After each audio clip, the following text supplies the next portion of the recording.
My daughter, our second child, a newborn. Pre-pregnancy, my wife was diagnosed with general anxiety disorder and depression. In the days since birthing our baby girl, she has most definitely been experiencing postpartum depression. Our first child, our son, looks so much like her. In fact, if you look at baby photos of my wife, they look almost exactly like our son's baby photos. And my wife is a looker, so my son is damn cute, thank you very much.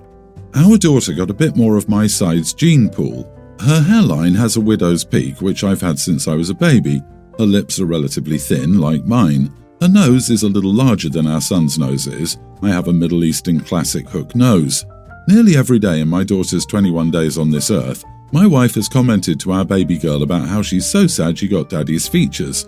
Some of the things my wife has said to this baby girl: "Don't worry, I'll get you a nose job when you're old enough. I wish you'd gotten more of my features. My family is beautiful and all the women are timeless. Your daddy's family, not so much. My son has beautiful pouty lips and you got stuck with those pencil lips.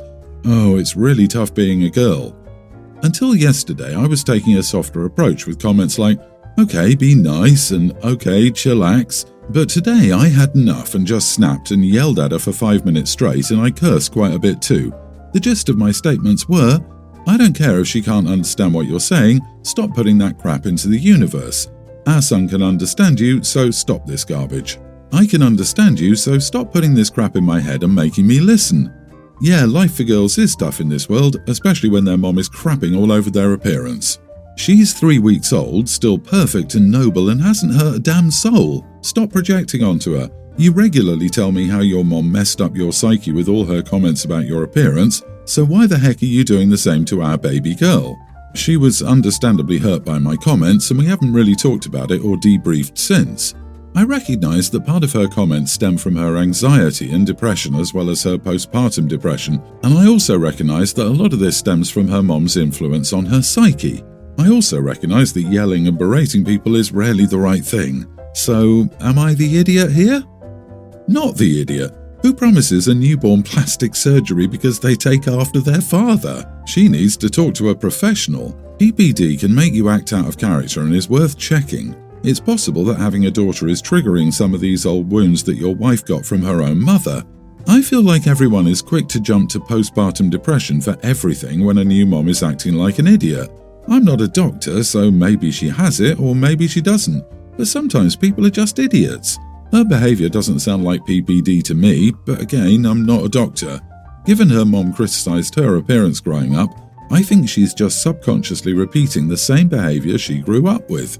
The same reason that some people who were abused repeat the same cycle with their kids. Either way, I would agree that she needs to talk to a licensed therapist. Every single day since the baby was born, she had insulted her and OP and ignored his gentle redirections. No wonder he snapped. Losing his temper wasn't the best, but it is understandable. She's literally talking about plastic surgery to her daughter. That is vile. Nip that crap in the bud before she's old enough to understand and develop an inferiority complex. And if your wife finds your features so unattractive, why did she marry you? We'd need to know OP's salary to answer why she married him. Maybe he's a Saudi prince rolling in oil money. Jokes aside, what an absolutely awful thing to say to a child. I get that PPD is pretty rough, but this also sounds like generational trauma, given the comment about how her mom did the same crap to OP's wife. Either way, no excuses, break the cycle. I, 28 male, came out to my family 6 months ago. They were all accepting, which was a huge relief. I've been dating my boyfriend Michael, 28, for about 2 years now, so he's been meeting the family. My sister Jen, 35, has a son, Brent, a preschooler. When I first came out, Jen asked me how to explain it to him. She was genuinely, to me anyway, trying to be a good ally. Brent hasn't been exposed to anyone openly gay before, at least that my sister and her husband are aware of, so I understood it'd be a learning curve. I recommended some books, offered to talk to Brent, etc. She gave me the book recommendations and said she'd talk to him. Michael came to a family party not long after and he met Brent. I thought it went well. Brent didn't ask any questions outside if Michael would play Mario Kart with him. They did, and I thought it was super adorable. Shortly after, Jen kept coming to me saying that Brent didn't understand why his uncle was dating a man, but our brother was married to a woman. I told her to tell him everyone is different. He's really young, it's okay if he doesn't fully grasp it. It's honestly gotten a little tiring hearing about it. Brent himself never seems confused when Michael and I are around. He loves playing with both of us, but if he consistently asks Jen about it, it's not showing. The final straw for me was when it happened yet again. Jen told me, "It's so hard as a mom. I have to keep explaining this to him and he's just so confused. I wish I had more time to ease him into this." I told her that I simply didn't have sympathy for her. Yes, I acknowledge it's hard to be a parent and explain things in a child-appropriate way, but I'm the wrong person to vent about this to. What would she like me to do? She understandably wants to handle it herself, but I can't magically make my nephew understand, even if I did step in. I told her that it made me feel like she was upset with me for exposing her son to this before she was ready. She said this was an overreaction on my end, but also refused to acknowledge the last part. I ended the conversation. Most of my family agrees with me, but some say I should just let Jen vent and need to be sympathetic. I don't understand why she keeps coming to me and not venting to them. Not the idiot. A child that age isn't that complicated. And a simple, Uncle Jim and Michael live together, all families look different, and that's what makes them special, is enough for them. Your sister is making this too complicated and it sounds like she has a problem, not Brent.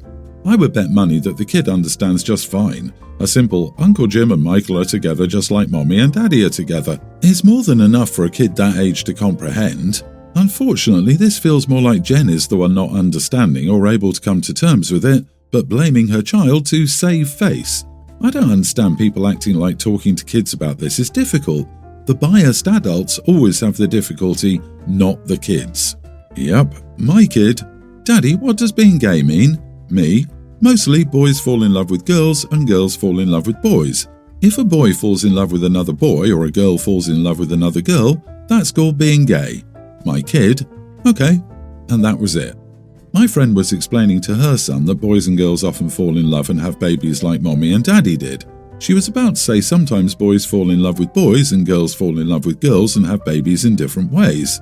But then her son announced he was going to have babies with his sister because he loves her, and boy did that convo take a sudden left turn. LOL. That's adorable, and super common to say something like that when really young. OP, it really doesn't seem like Brent is the one with a problem about this. He gets it just fine, and that's not the reaction she wants. So she's decided to frame that as, he's so confused. I doubt he's confused, it just bothers her somehow that in fact he doesn't care. You've handled this just fine. I think your response is good. Don't entertain any further venting about this. I, 20 female, went upstate to visit my extended family recently. Grandparents, aunts, uncles, cousins. This includes my cousin, who has a toddler. My cousin will be named Carol and the toddler will be named Lily for this post. I don't like children, never have and possibly never will. My whole family knows this, so I haven't really spent much time with Lily when I visit. Surprisingly, she wasn't too bad for the last few times I visited her and Carol, along with my other family. However, this time Lily was an absolute nightmare, screaming, crying and throwing tantrums along with things across the room. We were staying in the same house, so I heard it daily for a few days. After that, I distanced myself from Carol and Lily as much as possible, other than the time I got mad at Carol and a bit at Lily when Lily was throwing a tantrum about something and threw my phone to the floor, cracking the corner of the screen. Carol said I was overreacting. Yesterday, I was watching television in the living room when Carol came into the room carrying Lily, who was fussing. She asked me to watch her for the day because she needed a break, but I wasn't so sure. As I said, I don't like kids in the first place, but I'm also not sure if I could care for one, especially one as bad as Lily. So I explained this to Carol, and she insisted I care for Lily. I asked if anybody else could take Lily because I won't. She told me everyone else was out shopping and how I didn't know how hard it was to be a mother, and the least I could do was help out. I told her I understood how she was struggling, but reinstated my doubts about caring for another human being. Carol called me heartless and stormed out of the room to go and take care of Lily herself. A little over 15 minutes later, everyone returned. Carol, of course, told them what I did, and everyone was being cold to me for the rest of the day. This morning I left because I was uncomfortable with how I was being treated and felt I wasn't welcome because I wouldn't take care of Lily. This was met with sad or angry comments from some, but I left anyway. I'm writing this in a hotel because now I'm having second thoughts. Was I the idiot for not taking care of Lily? Not the idiot. Frankly, it's irresponsible of a parent to shove an unwitting person into that situation, especially if your aversion to kids is known throughout the family. One would assume you probably wouldn't have had a lot of experience with babies or toddlers and wouldn't really know how to care for one. It's like Carol thought, who is the most ill-equipped person to care for my womb nugget? Idiot. OP, yes, she'll do. My only babysitting requirements are a set of breasts and a liability waiting to happen. I get it takes a village and everyone needs a break occasionally, but for someone so tired, Carol sure had the energy to start a bunch of drama. I'll never understand people who claim they want kids and then act this way when it gets hard. There's probably a good reason the rest of the family bailed on Carol to go shopping. Makes me wonder if this was some convoluted way to change your mind about kids. I don't know how you could have been any clearer that it was a bad idea. You didn't choose to have a child. If she wanted to go without Lily, she should have arranged for someone to take care of her. This wasn't an emergency. Asking you last minute and then getting mad at you for setting a boundary is an idiot move. Also, being angry about your screen getting cracked is not an overreaction. Phones are expensive. My 25 female wedding is in a month. I sent out the prospective seating chart to my bridal party, including my bridesmaids and my immediate family. The bride and groom's parties are seated at the front at long tables for the ceremony and reception. It makes things easier since there are a lot of moving parts. The rest of the guests are seated at small circular tables. My brother Noah, 28, was upset that his ex-wife, Flora, 31, wasn't seated with him like the other spouses. They divorced 2 years ago after Noah said that Flora was an emotional mannequin with no time or energy for him. Our family was stunned because Flora always seemed loving, though her calmness is sometimes a little too stoic. I think his friends are to blame. My mom loved Flora. About a year ago, Flora had a car accident where she passed out behind the wheel and drove into a tree in her backyard. It turns out she had a disease that affected her heart and her body. It was a miracle that she could even function as long as she did. She looked fine, if a bit underweight, but she was close to death. Nora and our mom threw themselves into helping Flora. He drives her everywhere, makes all her specialized meals, does the chores and makes the doctor's appointments. He really stepped up. They recently got remarried so Flora can be on his health insurance rather than hers. However, it's just a marriage on paper. My mom's still upset about that. I ensured that the venue was aware of Flora's needs, so she was seated close to an exit for fresh air, had the right dietary food, and had a person there to help her if needed. Nurse. Flora hadn't asked for anything. Noah, however, says that he must be seated next to her to care for her needs. I've already taken care of Flora's needs, and I don't want any gossip about why they're sitting together when they're divorced on my wedding day, so I told him no. He threw a fit and said neither of them would come to the wedding. My mother is begging me to reconsider, but she wants them to get back together. Am I the idiot? Edit. Most people, including our friends and extended family, don't know about Flora's health issues or that Noah has been taking care of her, or that they're legally remarried. Our family and friends are a gossipy bunch, and it will definitely be the talk of the party rather than my wedding. My mom knows the ins and outs of Flora's illness, and I talked with her about what Flora needed. She's invited as my mother's guest and my guest officially. I sent her a list of what I'd prepared and asked if she needed anything. She just said thanks and she's excited about the wedding. But to be honest, Flora's not the one to ask for accommodations anyways, which is why I had my mom make sure we covered everything. You are the idiot. They are married. Paper marriages are still valid. Also, it seems only to be you and your mom that think this is a paper marriage. Noah is her primary caretaker. You do not do that unless you care for that person. Stop treating them as a divorced couple. They're remarried. Just tell people before the wedding that your brother remarried his wife because they reconciled. No drama on the wedding day. It's bizarre. In one breath, OP says it's just a marriage on paper, yet recognizes how her brother has stepped up to care for her. Like, I've known people who divorce their partner because they can't handle caring for them. Marriage is about devoting your life to loving and caring for someone else. She's not your brother's ex-wife, she's his wife. Who cares about gossip? Really?